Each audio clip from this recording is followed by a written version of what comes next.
ফ্রান্সের প্যারিসে অনুষ্ঠিত বিশ্বের শীর্ষ ৭ অর্থনীতি দেশের জোট G7-এর ৩ দিনব্যাপী বার্ষিক সম্মেলনে যুক্তরাষ্ট্র ইরানের শান্তি চুক্তির পাশাপাশি গুরুত্ব পেয়েছে ইউক্রেন রাশিয়া যুদ্ধ।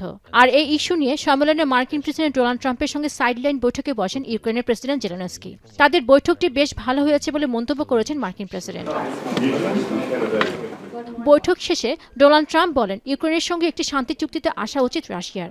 এমনকি দুদেশের মধ্যকার যুদ্ধ বন্ধে যথাসাধ্য চেষ্টা করবেন বলেও জানালেন তিনি। আর ট্রাম্পের এমন ইতিবাচক মন্তব্যকে স্বাগত জানিয়েছে G7-এর শীর্ষ নেতারা। তা সত্ত্বেও ইউক্রেনের দক্ষিণ পূর্বাঞ্চলে একটি শহরে হামলা অব্যাহত রেখেছে রাশিয়া। এতে হতাহত হয়েছে বেশ কয়েকজন। এদিকে ইউক্রেন প্রেসিডেন্ট জেলেনস্কি বলেছেন, G7 নেতারা রাশিয়ার ওপর আরও নিষেধাজ্ঞা আরোপের বিষয়ে আলোচনা করেছেন। সেই সাথে সম্মেলনে ইউরোপীয় নেতারা মার্কিন প্রেসিডেন্ট ডোনাল্ড ট্রাম্পকে ইউক্রেন নিয়ে তার কৌশল পুনর্বিবেচনা করতে চাপ দেওয়ার আশা করছেন Zelensky. With coordination with the United States, but we don't know all the tracks. তবে শীত আসার আগে রাশিয়ার সঙ্গে মার্কিন মধ্যস্থতায় আলোচনা আয়োজন করা প্রয়োজন বলে মন্তব্য করেছেন জেলেনস্কি। এরই মধ্যে সম্মেলনে উপস্থিত প্রধানমন্ত্রী নরেন্দ্র মোদী, সুইজারল্যান্ডের প্রেসিডেন্ট গাই পারমেলিন এবং ইউক্রেনের প্রেসিডেন্টের সঙ্গে শুভেচ্ছা বিনিময় করেছেন ব্রিটিশ প্রধানমন্ত্রী কিয়ের স্টারমার।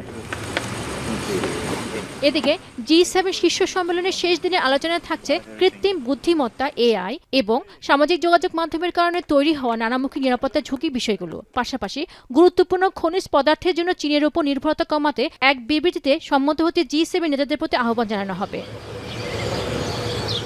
পেনিকা সুলতানা, এখন বিশ্ব।